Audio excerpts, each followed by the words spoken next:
Karis. Ayan, magluluto tayo ng chicken curry with cooking cream. Ang pangunahin nating sangkap ang patatas, carrot, sibuyas, bawang at luya at manok.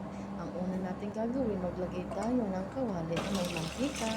Sunod, ipluto natin ang ating gulay na patatas at carrot. At pagkatapos niyan, iset aside natin yan. At pagkatapos natin yan, iset aside, maglagay ulit tayo ng mantika sa kawali at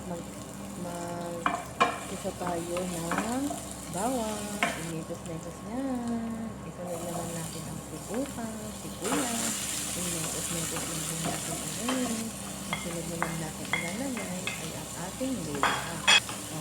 Ginger, inetos-netos yan ulit natin.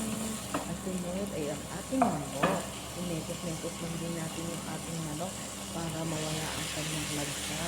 Pagkatapos natin yung inetos-netos ay ating takpan ng ilang minuto. At pagkatapos niyan, buksan natin at halukaluin ulit. Pagkatapos niyan, takpan ulit ng ilang minuto. At pagtapos natin ng takpan, ating buksan ulit. At ating inetos-netos, lagyan natin ng chicken curry powder. At lagyan natin ng water, takpan ulit, lagyan natin ng ating pampalasa pagkatulog. Ayan, lagyan natin ng asin, paminta, cooking cream. At pagtapos ng takpan, pakuluan, at lagyan naman natin ang ating pangunahing gulay. Tapos ng takpan, ayan, ready to serve na siya. Thank you for watching. Share my video. Bye-bye.